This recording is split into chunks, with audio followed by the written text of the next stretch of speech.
The following podcast contains spoilers and words such as done and bother. Mate, did we watch a thing this week? Yeah, we did.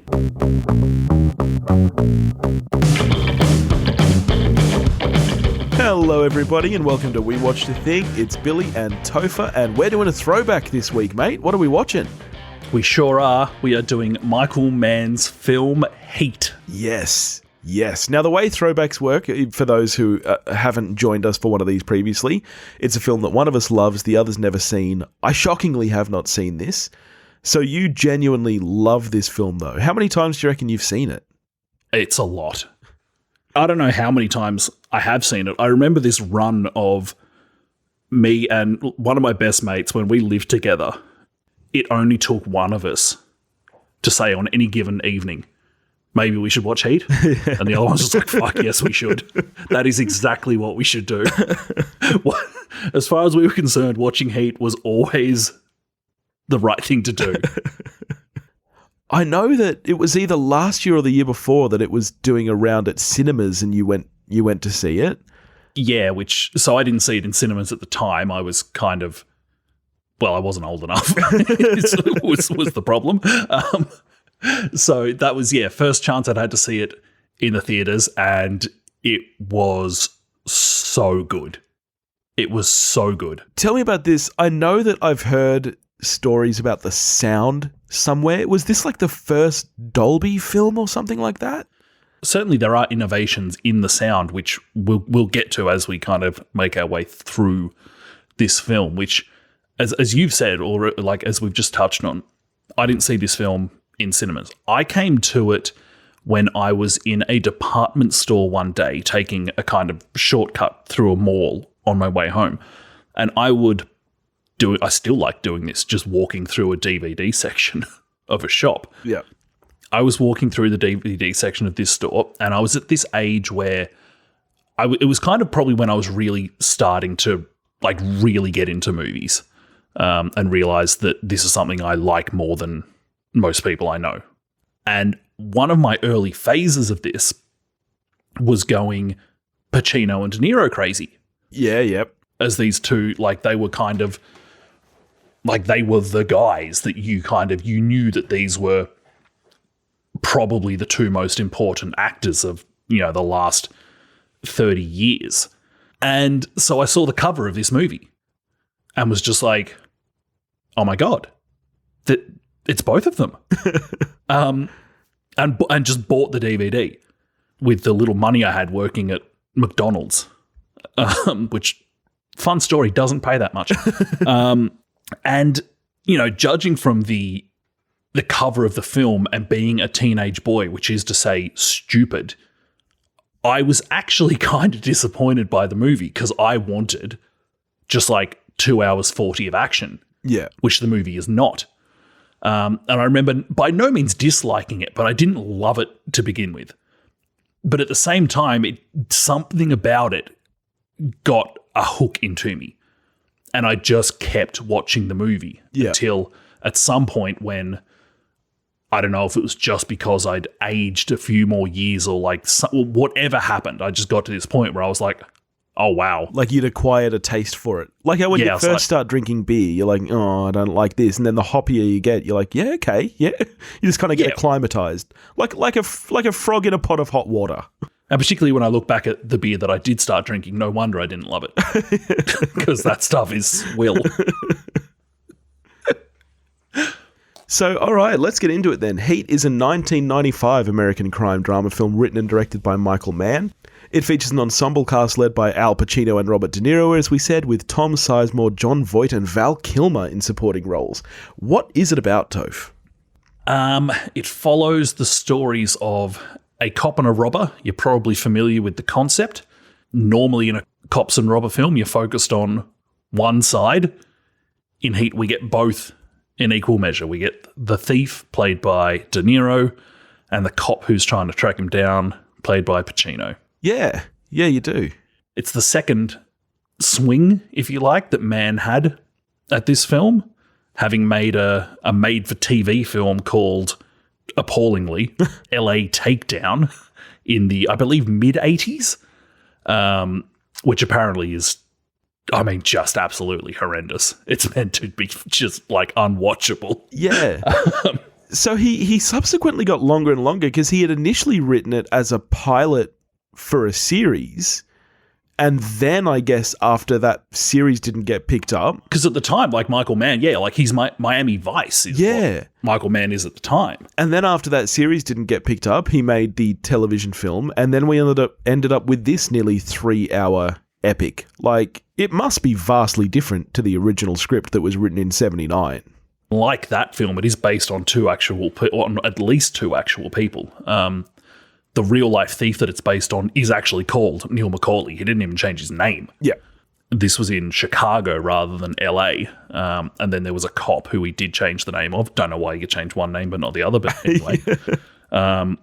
There's several other characters that are kind of based on real-life people as well. I believe Waingro is based on a real-life person. Yeah, right. And Jon Voight's character is based on a real-life person who is, fun fact, the actual person that Jon Voight's character is based on is the old guy in Reservoir Dogs who you kind of just lose track of, and you're like, what happened to Mr. I don't remember what colour he is, but, the old guy. Yeah, Mr. Grey.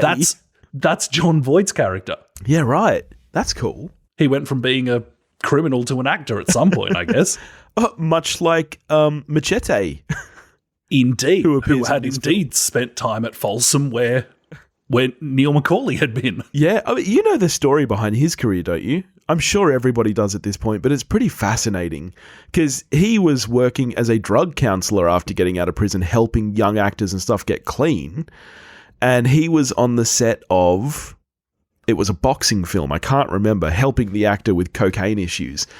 And the director, who had also been in prison, recognized him. And he was like, oh, I remember that you used to box. Can you teach this kid to box? And from there, he just ended up acting. So the guy, fun story. I love this story. The guy who played Waingro, he wound up in prison in a shock to absolutely no one who has seen the guy who played Waingro. And he was universal in prison. Prisoners and guards, like everyone apparently, only called him Waingro. Yeah, that's pretty funny. I'm sure I didn't realize at the beginning when I saw this film how good the first scene is where Macaulay is stealing the ambulance. Yeah, for me, one of the best scenes in the film. So good. Because, like, the first time you watch it, well, speaking for myself anyway, and okay, granted, I was really young at the time, but I'm sure even now if I watched it for the first time, I don't know if I would notice that Neil makes his way through the entire hospital without taking his hands out of his pockets. And then when he does, it's because he's got gloves on and doesn't want to look like why does this guy have gloves on that clearly a criminal would have on? And so a couple of minutes into the film, without De Niro having to say a single line, Mann's already done a really good job of setting up this guy, I think. I would agree, definitely. I think I'm going to come out here and I'm going to say this off the bat. For me, the film is too long. Like, quite a bit too long. Like, there is a fair amount of editing that could be done here to make this a better film for me. And I think there is a lot more time put into... Developing isn't the right word because I don't feel like there's a lot of character development in the sense that we usually think of development, but there's a lot more character establishment for Macaulay than there is for Hannah in the film, I think. You get very little establishment for Pacino, and yet I feel like overall, as you said, it's about 50-50, and he's the good guy. We're meant to, and he's not a good guy, he's the good guy, but he's not, he's flawed, which is great, and that's one of the good things about the film. But I kind of don't give that much of a shit about him, which, that's fine. That's what the film is. But for me, for the length that this film runs, I just think there's a beat missing there. So that's one thing that I still love about the film is that there's this balance, as you said. The cop, we're programmed. Of course, the cop is the good guy, and it's not like that gets flipped on its head. Vincent is not an evil guy, but of Macaulay and Hannah, who would you rather was your neighbor? It's Macaulay. Like, Hannah, I mean, it depends on who you are and how you're dealing with him. He can be a deeply unpleasant person. Yes. Now, Neil's more likely to murder you, which is not great. Well, and as you said, it's not like it ever flips. You know, like this isn't Dog Day Afternoon, for example, where by the end of the film you're almost sympathizing with the robber. It's not like he has grand motivations for why he's doing what he does. It's not like he deep down wants to, grow or anything. He's a bad dude. He's doing it because he wants money. He doesn't care who he kills. So you're kind of, at the end of the film, not really empathizing with either of them. And as I said, I don't think that's necessarily a problem, but I just think for the length of the film, that's something that is missing for me.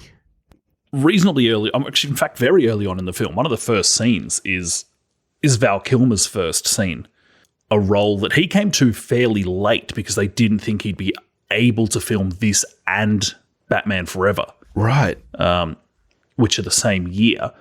And at the end, it turned out that the schedule did work out. And so they get Kilmer in, personally, by some margin, my favorite Val Kilmer role. Yeah. I think Kilmer knocks the character of Chris absolutely out of the park. I love moments with him the first scene is when he's buying some supplies. Then we get him pre-robbery, where he's just sitting in a car by himself and just doing these cool little details, and he's not like teeth chattering on edge because he's a pro, he's done this a bunch of times, but just the little things of changes the radio station, leaves it for a couple of seconds, then just turns it off because he's just kind of in that antsy pre-game mode. Is, I think, just a great side of Kilmer.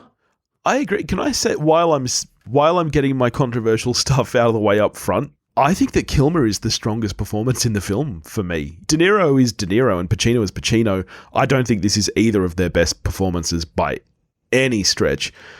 But geez, yeah, Kilmer's good. And the chemistry and relationship between him and Ashley Judd as well is easily the strongest relationship in the film. I don't think you're really meant to give a shit about either of the other's partners. To me, De Niro's misses should be cut. That's one of the through lines that doesn't work for me. But yeah, Kilmer's great in this film. Watching the film this time round is the first time that I've watched it since seeing it at the cinema last year. And one of the things I was really looking forward to is that job that I was mentioning, that Kilmer's kind of just getting antsy before doing that robbery of the armoured vehicle. Yeah. Which, I imagine it sounded pretty good for you at home. It sounded pretty good for me at home.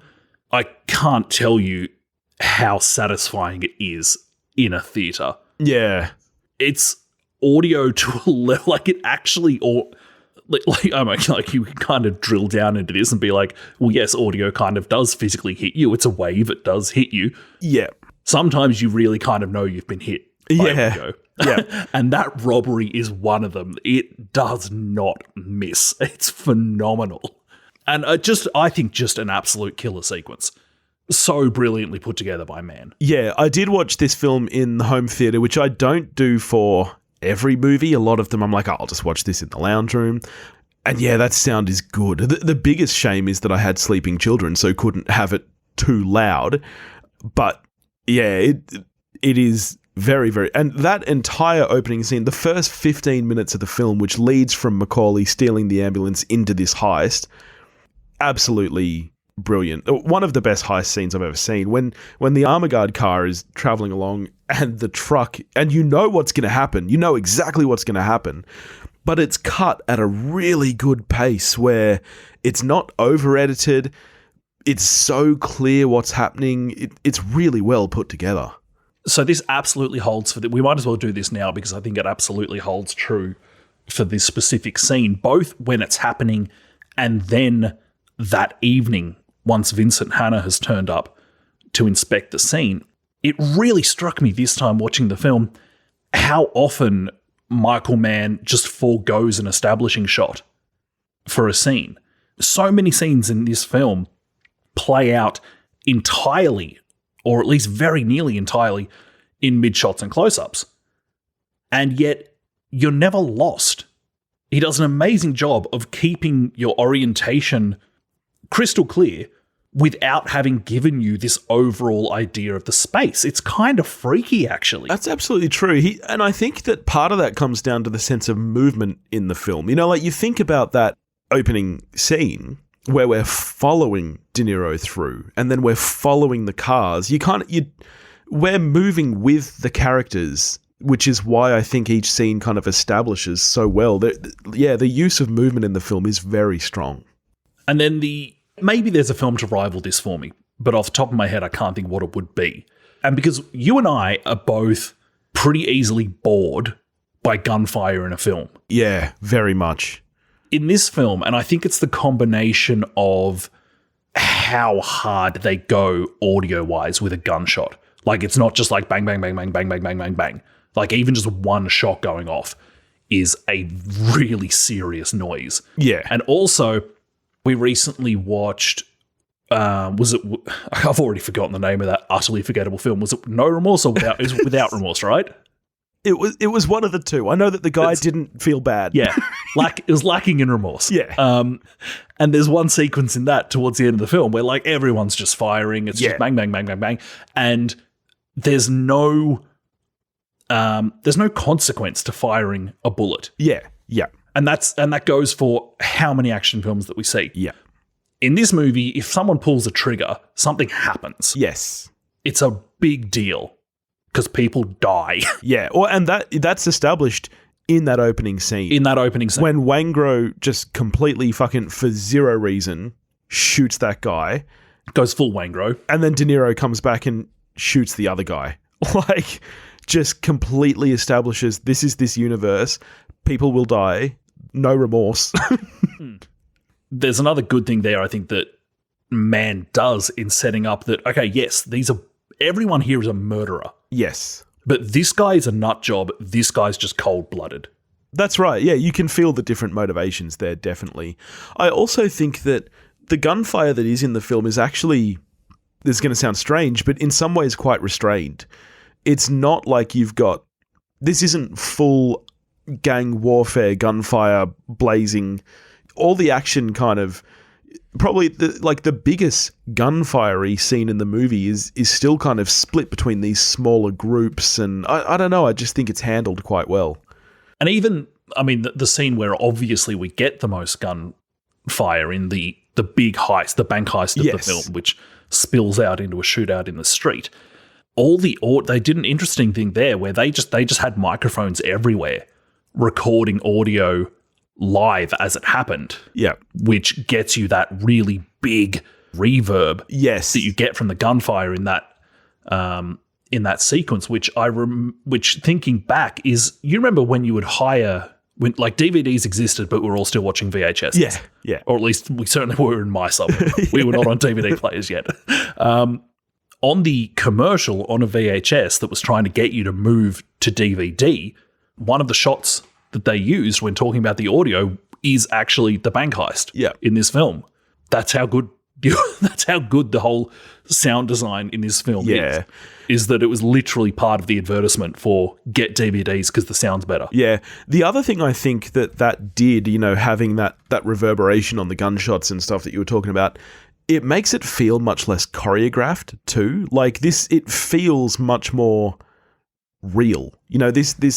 It just has that feeling about it where it doesn't feel rehearsed. It's not this big staged, they're not spinning around and the camera's spinning around them and they're shooting bullets in every direction. It feels much more natural than that. Don't know if I totally buy Wayne Grove's Jason Bourne-esque vanishing act when they're going to kill him at the diner. Yeah. Like, is that who Wayne Grove is? Yeah. Macaulay turns around for like a second and a half. And Wayne Grove's gone. And at that point, that's before we know that he's a hooker killer as well. Yeah, I mean, we've probably guessed that the guy's pretty up for killing people, given his actions at the robbery. Yeah, it's funny, that's one of the things that I both like and dislike about the film. There's too much going on for me here. Wayne Grove has that side story, which really kind of winds around being irrelevant, except that he sells them out, but he could have done that anyway. I don't need De Niro having a romance, for me that does absolutely nothing and is completely unbelievable because that girl is way too pretty and he is really old with this disgusting, dirty goatee.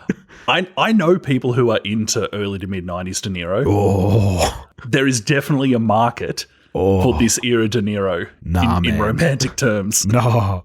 And yeah, for me, that story just does nothing. It adds nothing for me personally. Sure, there's the ending where he leaves her because the heat come around the corner, which is what he's always said he's going to do. I feel like we knew his character well enough to know that was going to happen anyway. There was no surprise in that moment for me or anything. So it's kind of just really a lot of time filler for me. Neil's house, just like it almost makes me laugh. It's so hilarious, the reflection of him, that this cold, steely, empty vessel that he lives in. Yeah.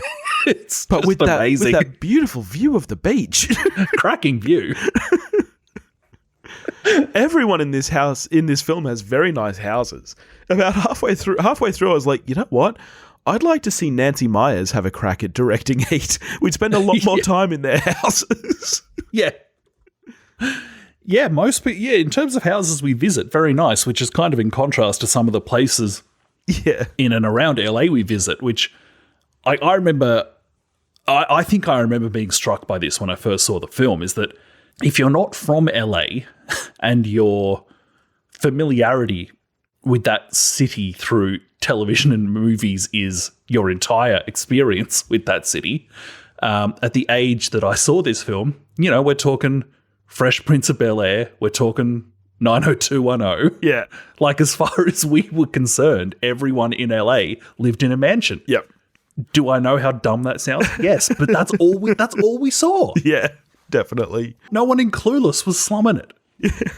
And then the places that characters get dragged to in this film, which not a single scene of it is shot on a soundstage. The entire thing is locations. Yeah. And just some shitty places. I was like, oh, was I wrong about this city? Is everyone not sitting on an absolute goldmine? Weird. Maybe my favorite location in the film, when he first goes to the guy who's, like stripping Porsches or whatever, and Pacino has to walk through the kennels to get there, and just this. I think it's just a great shortcut in filmmaking, that if there's someone who, like, what they do is facilitate dogfighting, like, automatically you're just like, wow, you're the actual biggest piece of shit. Yeah. Hilarious Pacino scene, that one. This is something that, before we watched this film, I'd said to my dear friend Billy here, I was like, there's something about this film that I'm tempted to tell you before you watch it. And this is one of those things, as I was mentioning before, and this will make sense after you tell us what it is. We're missing that in the film. That's something that would actually help us get into this character.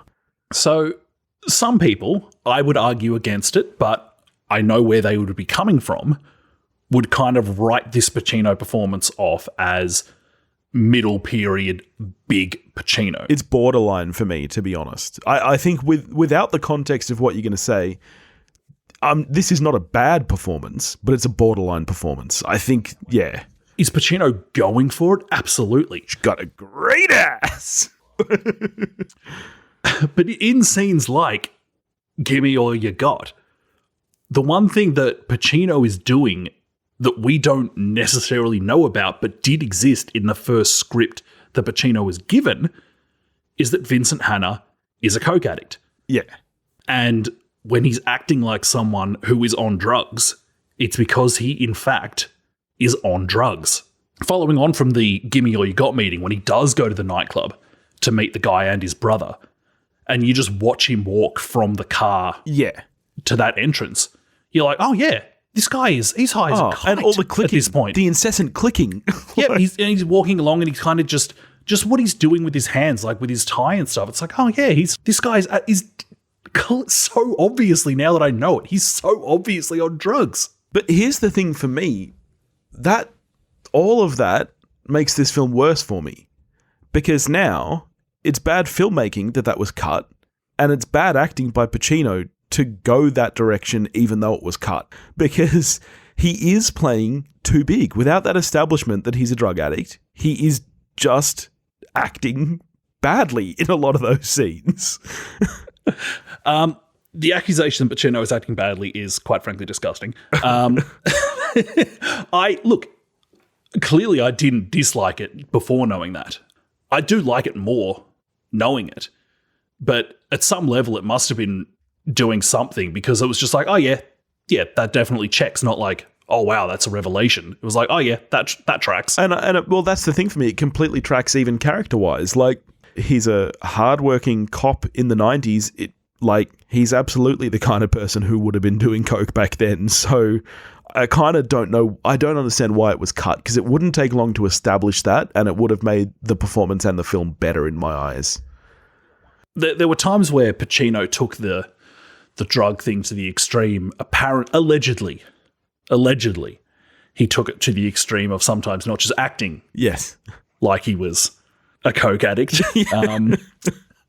Might have been some use involved. I don't know which scene is which, if that's true, but it wouldn't shock if one of those scenes is where Hannah first meets Hank Azaria's character, where Pacino's work in that scene is not scripted, and the look on Hank Azaria's face of what the fuck is happening here is absolutely real. Are you telling me the great ass scene was not scripted? That is not scripted.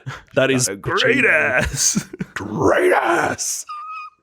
So yeah, that look, there's just no acting required from Hank Azaria in that scene. That's awesome. That's great. It's pretty fun to see Hank Azaria pop up, actually. This would have been the same year or after he made his stint on Friends.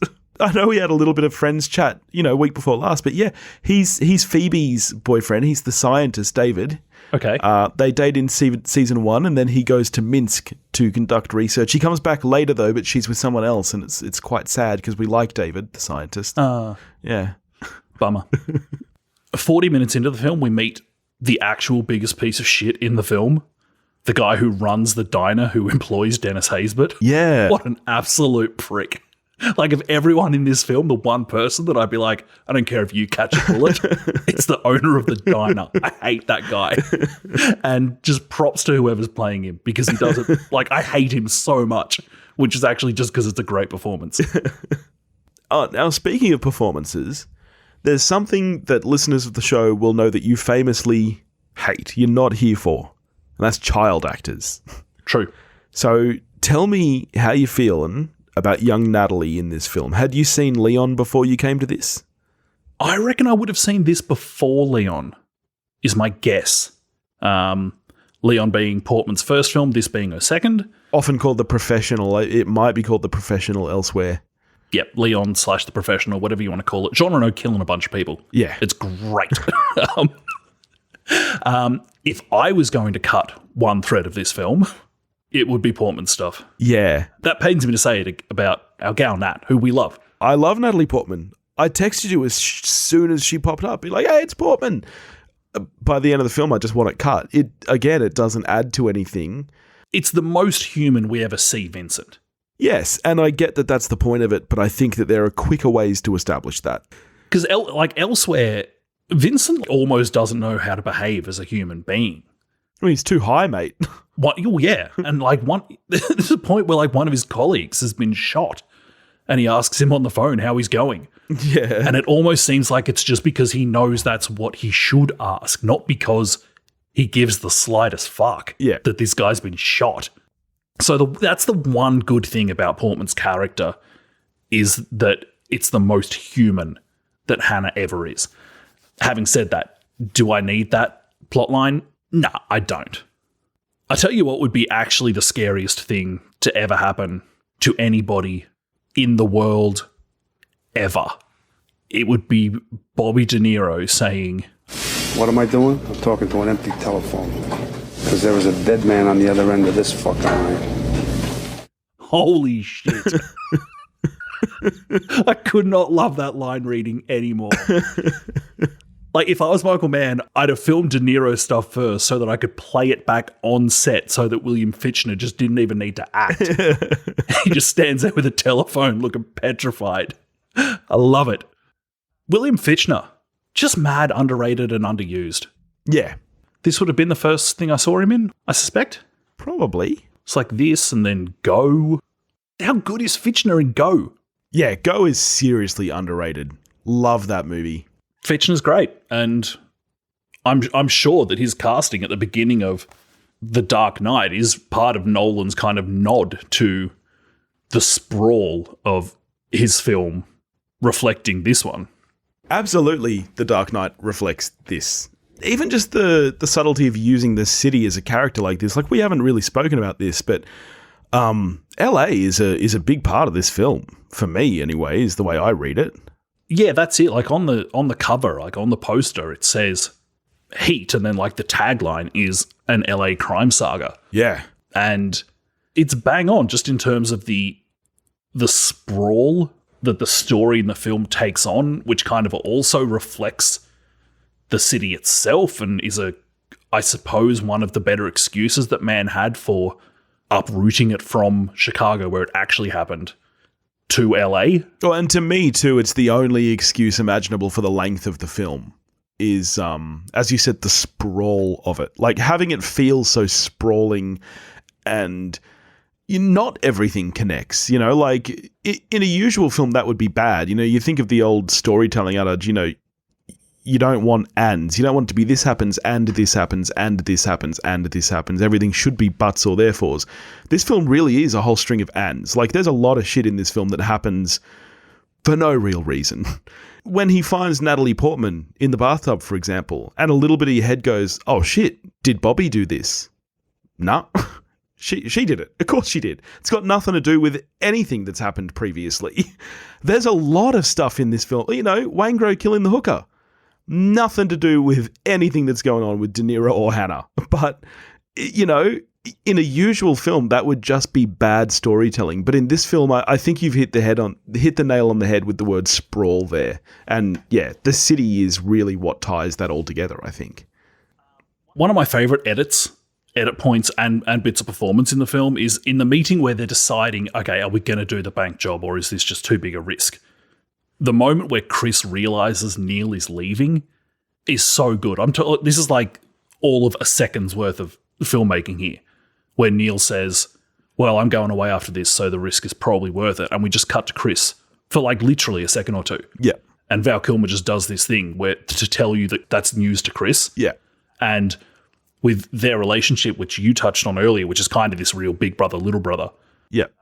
How shocked and really, not that he wants to show it at all, but hurt Chris is by this moment. Yeah. Again, like just to bang on about how good Kilmer is in this film. Yeah. Like we're talking, again, like literally 1 or 2 seconds here. Yeah. Where it's like, we don't need dialogue. We can just show this in one cut. Bang. Yeah. Give me all you got. Also Sizemore in those scenes. It'd be my favourite Sizemore as well. Same. He gets very little screen time, and yet what he does with it, for me, really nails it. Like, he's the only crew member, really, who doesn't get any kind of...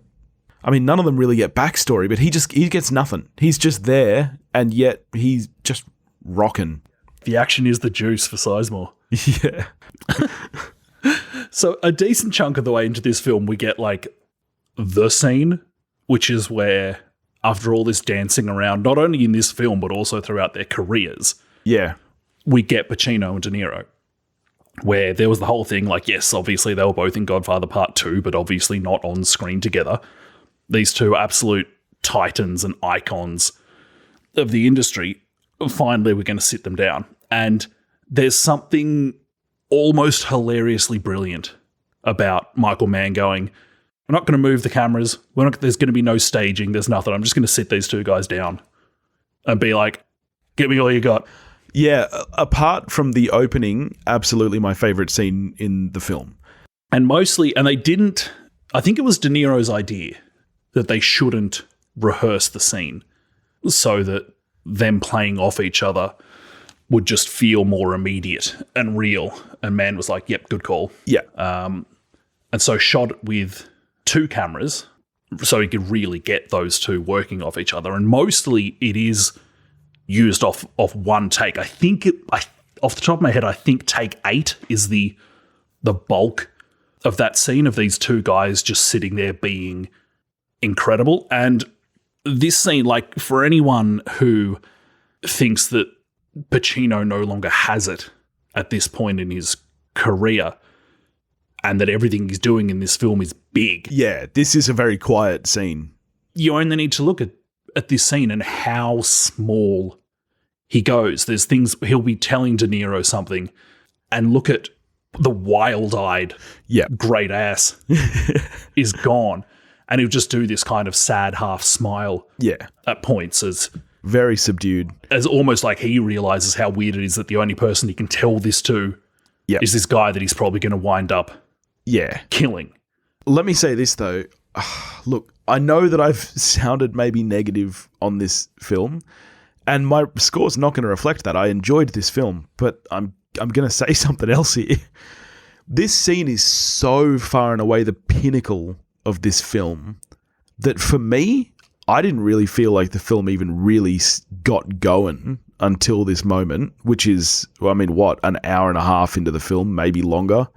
And I don't feel like it ever gets back to this point.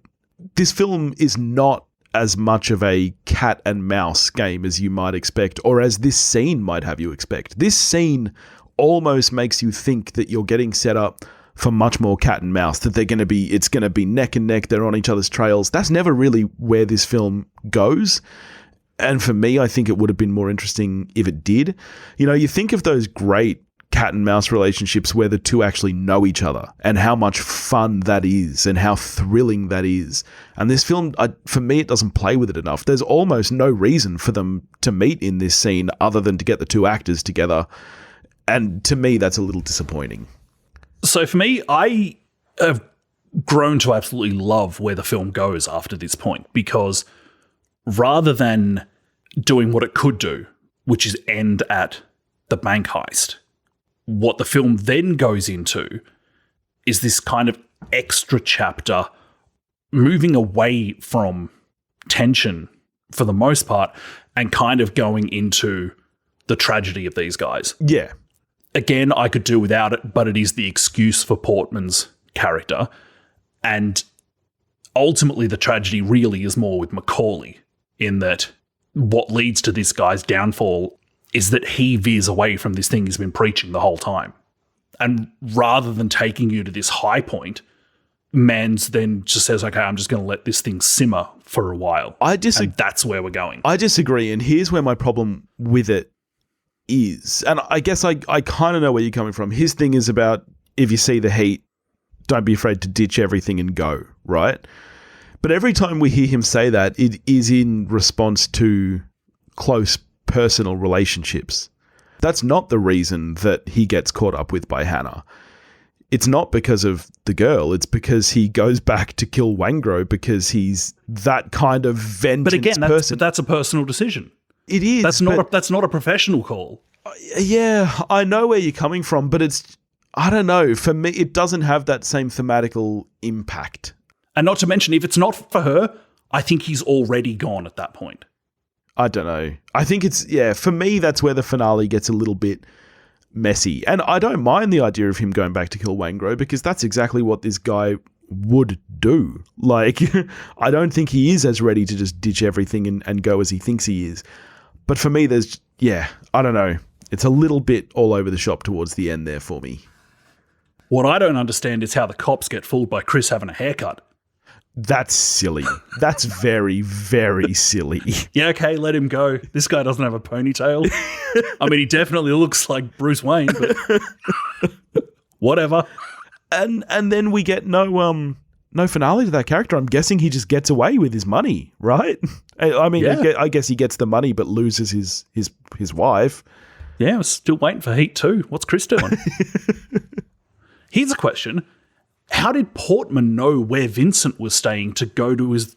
I thought that was weird too. That's why when it first happened, I thought it must have been Bobby or Wangro or someone doing that to Hannah, because to me it didn't make any sense. That's never made sense to me, and I've watched this film many, many times. Yeah. Maybe I'm missing something obvious.